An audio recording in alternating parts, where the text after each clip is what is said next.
l'ouverture de la pêche en France et nous avons voulu vous faire découvrir la pêche à la truite en eau vive. Aujourd'hui, c'est un loisir qui se pratique à merveille dans la vallée de la Bruche. Eric, Marie-Pierre, Gérard et les autres vont vous faire découvrir cette charmante vallée, mi-vosgienne, mi-alsacienne. À 2 pas de chez vous, l'évasion est garantie.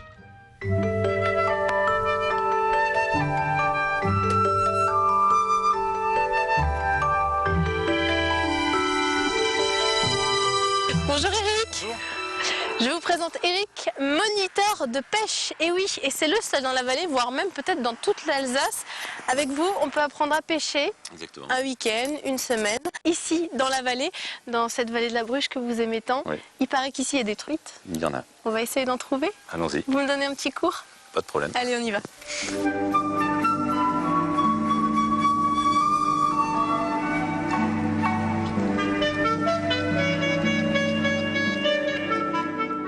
Vous tendez le bras vers l'avant. Là. La pointe de la canne relativement haute à ce niveau-là. Ouais. Le but du jeu donc, va être d'amener votre bras à ce niveau-là, d'amener la canne droite dans le ciel et de repousser vers l'avant. C'est facile? C'est facile. C'est facile. En fait, le principe de la pêche à la mouche, vous l'avez vu, c'est qu'on utilise donc des mouches artificielles. Alors ces mouches artificielles sont censées imiter des insectes aquatiques. Généralement, les dames apprécient assez bien ce type de pêche parce qu'il n'y a pas de vers de terre. Oh, mais non, mais moi je me réjouissais. Il n'y a pas de teigne. Aujourd'hui, la pêche telle qu'on la pratique ici, ce n'est plus une pêche nourricière. On est plus vraiment sur la pêche de loisir, la pêche sportive ou de la pêche de loisir. Il y a vraiment un challenge avant le contact avec l'animal, il y a un challenge qui est assez intéressant dans la pêche à la mouche, c'est qu'on utilise un artifice, on recopie ce qui se passe dans la nature. Donc il y a tout plein de choses à mettre en place en amont de ce geste qui font que quand le poisson s'est jeté sur l'insecte, il y a une satisfaction d'avoir réussi à être plus malin en gros que le poisson, enfin plus malin, je dirais, à répondre à ses attentes. Il y a des gens qui ne comprennent pas que vous puissiez relâcher le poisson. Ouais, il y en a qui, disons qu'ils comprennent pas. C'est pas qu'ils comprennent pas, c'est qu'ils sont surpris. Parce que c'est encore dans énormément de mentalités, c'est que le fait qu'on aille à la pêche, c'est pour attraper un poisson, et si on l'attrape, c'est pour le manger. Après, moi j'ai fait de la pêche un sport, un loisir, et puis quelque part, il y en a qui le disent aussi comme ça, c'est que le poisson, c'est entre guillemets, parce que lui il le veut pas forcément, mais c'est devenu un partenaire de jeu, quoi. Donc si on veut jouer longtemps avec son partenaire, il faut essayer de le préserver. Ça vous est même arrivé de retrouver un poisson que vous aviez relâché? Oui, c'est déjà arrivé. Ouais. Disons qu'on réattrape des poissons plusieurs fois. Quand il y a des poissons qui sont réattrapés plusieurs fois. Alors si je veux me mettre à la pêche demain, il faut que j'investisse dans quoi? Il y a le matériel et il y a le permis surtout. Ici, pour un adulte, c'est 75 € pour l'année de pêche. Oui. Voilà. Pour un mineur, enfin entre 12 et 18 ans, c'est 20 € et c'est 5 € pour un moins de 12 ans. Et pour les femmes, c'est 30 € à l'année seulement. Voilà. Ah, voilà. Faut plus hésiter, ça y est. La pêche est ouverte, le soleil est là, les truites, elles sont pas très loin. Il n'y a plus qu'à se lancer. Voilà. Et puis si on ne sait pas, on vous contacte. Exactement. Merci Eric. Je vous en prie. Je continue ma balade dans cette vallée de la Bruche. Avant de vous faire découvrir le musée Oberlin de Waldersbach, on va faire un arrêt à Saint-Blaise. Ici, dans cette station-service, vous pourrez faire la connaissance de Jean-Louis, un homme, un garagiste hors du commun. C'est mon coup de cœur de cette émission. Jean-Louis, c'est extraordinaire ce petit engin. C'est un buggy volant. Et oui, vous l'avez inventé vous-même. Tout à fait, oui. J'arrive pas à croire qu'il vole. Si. Donc c'est une voiture volante, donc c'est un buggy qui vole et qui roule sur la route. Donc il a un petit moteur thermique qui permet de circuler sur la route et il peut aussi voler du fait qu'il a une hélice derrière, donc que j'ai montée évidemment, avec un moteur ULM. Il a aussi une voile et puis on déplie la voile et on se trouve un terrain où on a l'autorisation bien sûr du propriétaire, ou un aérodrome et puis donc on décolle, on déplie la voile et puis on décolle façon paramoteur. Donc qu'est-ce que vous avez ressenti la toute première fois que vous l'avez essayé? Une joie intense et puis beaucoup de plaisir d'avoir réussi de faire voler une machine pareille. Et puis, en plus, c'est tout à fait une première. Donc, vous avez imaginé ça depuis combien de temps? Depuis le premier jour où j'ai vu un buggy comme ça, je me suis dit, cette machine-là, elle est faite pour voler. Je vais la faire voler.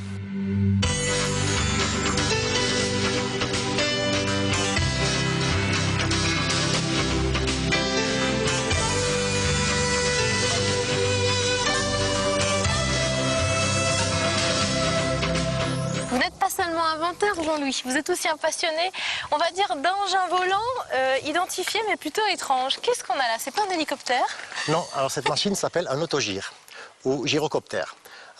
Donc c'est une machine qui a la particularité d'avoir un rotor qui tourne tout seul, quoi, comme une éolienne.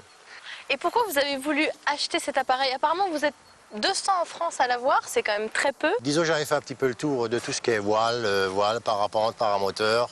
Je voulais aller un peu plus vite et un petit peu plus loin. Donc cette machine elle a un domaine de vol qui est de 0 à 200 km/h, vitesse maximum. Et avec le réservoir, j'ai 5 heures d'autonomie, donc on peut quasi traverser la France. C'est vrai qu'il faut que je bouge tout le temps. Je ne peux pas rester sans rien faire, il me faut des nouveautés en permanence. Il me faut toujours du nouveau. Je ne peux pas rester sur quelque chose que, quand c'est acquis, c'est fait, machin, il faut que j'aille devant, je suis comme ça, il faut que je bouge tout le temps. Il faut que j'ai toujours quelque chose devant moi, sinon ça ne va pas. Et le fait d'habiter dans cette vallée, ça vous donne aussi envie de la découvrir différemment? Oui, cette vallée, donc déjà comme ça, elle est magnifique. Alors, vue du ciel, c'est sûr que c'est une autre vue, une autre dimension, et à mon avis, encore beaucoup plus beau. Elle est déjà belle, mais... Vous préférez vue du ciel? Bien sûr. Bien sûr. Alors, c'est sûr qu'avec cette machine, on a envie de faire partager.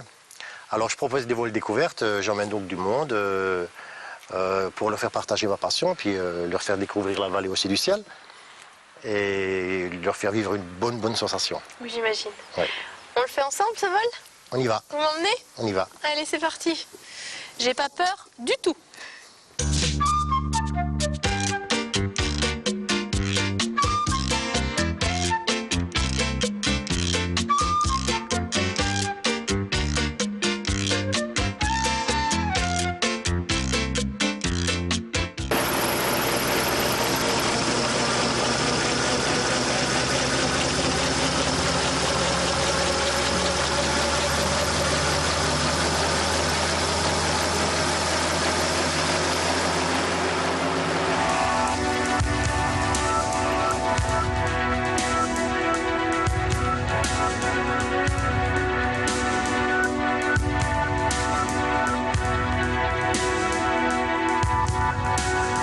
Si vous êtes à la recherche de belles sensations, je vous recommande vivement un tour dans l'autogire de Jean-Louis. Allez, le temps de retrouver mes esprits et je vous emmène au musée Oberlin de Waldersbach. Le musée Oberlin se situe dans l'ancien presbytère du pasteur Jean-Frédéric Oberlin, qui est venu s'installer dans ce charmant petit village de montagne en 1767. Ce pasteur, pédagogue et humaniste, fonda ici la toute première école maternelle, les poils à tricoter comme il les appelait. Aujourd'hui, ce musée accueille toujours les enfants et propose toute une palette d'animations dans la lignée de cette pédagogie apportée ici par Oberlin. Ça tombe bien, aujourd'hui c'est l'atelier confection d'encre naturelle. Marie-Pierre, nous allons devenir des magiciennes de la couleur? On va essayer. Donc là on a un atelier de couleur, d'encre végétale et les enfants sont en train de fabriquer leurs encres. Et le but c'est quoi de cet atelier? C'est fabriquer sa couleur, voilà. Oberlin, quand il faisait ses planches d'herbier, ses petites cartes, il colorisait des fois ses empreintes. Donc ici, nous, c'est aussi important de fabriquer une encre, de savoir fabriquer une encre.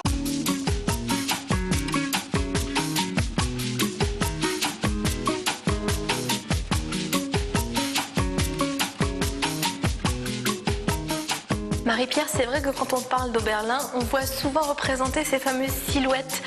À quoi ça correspond? Oberlin, en fait, à travers ces silhouettes, pouvait dire comment les gens étaient à l'intérieur, en fait. Par rapport à la forme de leur front, de leur nez, de leurs lèvres et de leur menton, on pouvait décrire la personne, en fait, mieux la connaître pour mieux lui venir en aide aussi, quelque part. Et alors, ce qui est super dans ce musée Oberlin, c'est qu'on peut faire sa propre silhouette. Vous me faites la mienne? C'est parti.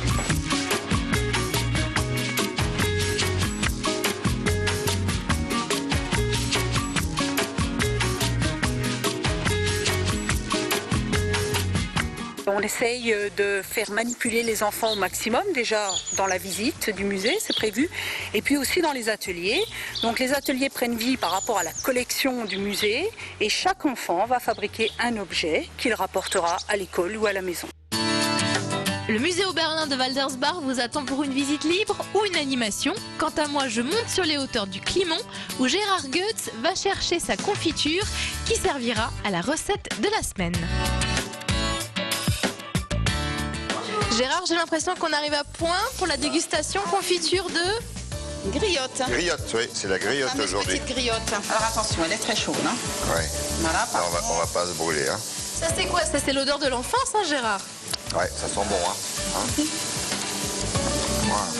Superbe. Que de souvenirs qui reviennent. Superbe. Juste le sucre qu'il faut et la petite acidité derrière de la griotte, c'est magnifique. Voilà. Ouais, bravo. Combien de confitures différentes vous avez ici? Alors nous sommes actuellement à 35 variétés différentes. 35 variétés. Et la préférée c'est quoi? Celle qui marche le mieux? Celle qui marche le mieux, eh bien déjà ici en Alsace, on va dire c'est l'églantine, c'est un des musts. Nous avons également la petite myrtille sauvage. Là, ici c'est le meilleur endroit hein, pour la Voilà, myrtille. tout à fait, oui, oui. On avait la chance d'avoir des cueilleurs formidables qui nous ramènent des myrtilles en grosse quantité, on va dire. Et vous Gérard, qu'est-ce qui vous plaît dans ces confitures? Qu'est-ce qu'elles ont de particulière? Bah déjà, elles sont de la vallée. C'est déjà un atout majeur parce que moi, j'aime cette vallée et tout ce qui vient de la vallée, j'essaye de le valoriser. Et je trouve que les Kreinker font une confiture exceptionnelle. Et puis aussi, il y a pas seulement des confitures, il y a aussi un chutney qui est la cameline, dont on va faire une recette tout à l'heure, qui est là un mélange de figues, de pommes, avec un peu de gingembre dedans et des épices, et qui est vraiment excellent et qui se marie très bien en cuisine avec des terrines, des foie gras, des choses comme ça. Les métiers de la bouche dans cette vallée, c'est vraiment une bande de copains, c'est vrai. Et on travaille tous ensemble, on fait les salons, on fait la promotion ensemble, on fait aussi la fête ensemble. Mais ça, c'est pour... on ne le dit pas, ça. Bah, sinon on n'est pas amis. Voilà, absolument. Allez, on a une recette à faire. Ouais, allez, on va en cuisine. Avant de se mettre au fourneau, retrouvons tout de suite Jean-Paul, qui je crois cette semaine se prend un peu pour un coiffeur.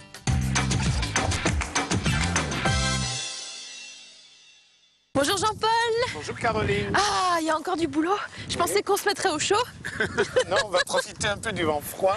Qu'est-ce que vous allez Faire faire de là? la taille. Ben, vous voyez, là, j'ai des cornouillers, donc des cornouillers à bois décoratif. Le feuillage aussi, d'ailleurs, est très beau. Hein. Il est un feuillage à l'automne, mais disons là, en saison, il est rouge panaché. Donc ce bois, effectivement, rouge vif. Alors, c'est un arbuste qui est très, très facile à entretenir parce qu'en fait, on va tout couper. Vous remarquez là, Caroline, quand les branches deviennent plus anciennes, ben, l'écorce est beaucoup moins brillante, hein, elle a tendance à brunir. Ouais. Alors que si on coupe, ben, l'arbuste, qui est vraiment vigoureux, il va développer un tas de nouveaux rameaux, donc des rameaux tout jeunes, et les rameaux les plus jeunes ont les couleurs les plus éclatantes. Et il faut le couper maintenant? Oui, oui, on le coupe en début de saison, puisque c'est un arbre qui est décoratif par son feuillage et par son bois, donc c'est pas comme un arbre qui fleurirait au printemps, où là, il faudrait attendre la fin de la floraison. Hein. Là, on coupe, et alors c'est facile, il n'y a même pas de règles, hein, je dirais, on coupe le plus bas possible. Ah, carrément. Voilà, vous pouvez donc prendre un sécateur ou ce genre de cisaille à deux bras et on coupe tout. Et c'est valable pour d'autres arbres alors? Des coupes aussi sévères? Non, pas tellement. Non, hein. C'est vraiment les cornouillers à bois décoratif parce qu'on veut qu'ils fassent sans arrêt des nouvelles branches. Là, il ferait, si vous ne le faites pas, si vous faites cette taille n'est pas obligatoire, c'est vraiment qu'une taille qui a un but esthétique. Si vous ne faites pas cette taille, ben, il développe des nouveaux rameaux, mais le bas des branches va progressivement se ternir. Donc c'est une taille de rajeunissement. Moi, chez moi, ça ne marche plus. Qu'est-ce qu'on peut tailler chez vous? Oui. Les cheveux? Là, c'est peut-être pas le moment.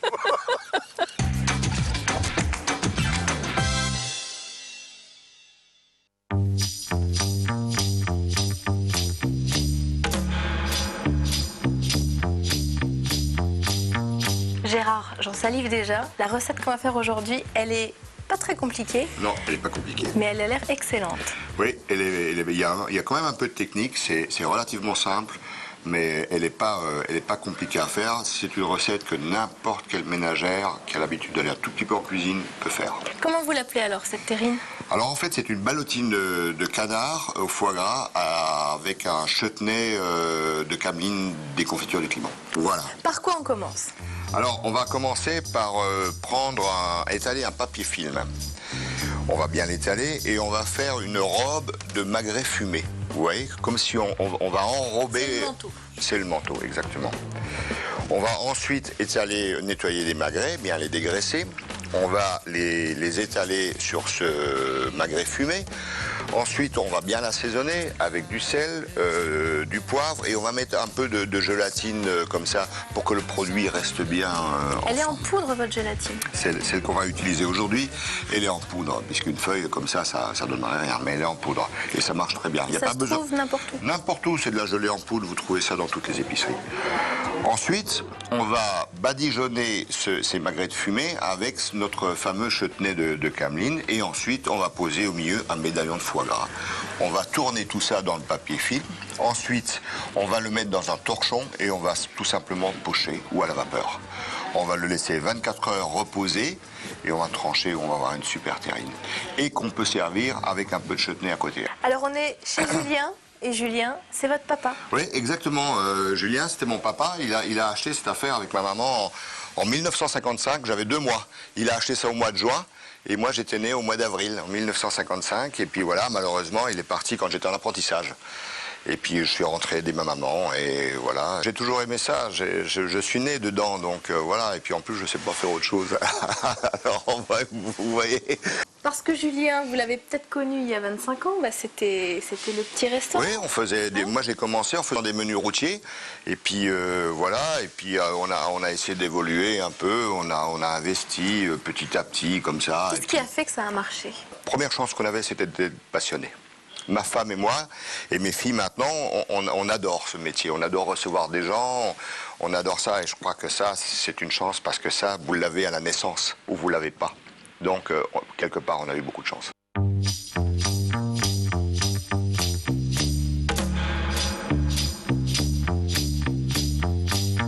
Eh bien écoutez, je prends rendez-vous, on se reverra quand il fera meilleur, on ira dans les champs chercher des plantes, Ouais. et on s'en fera d'autres des recettes.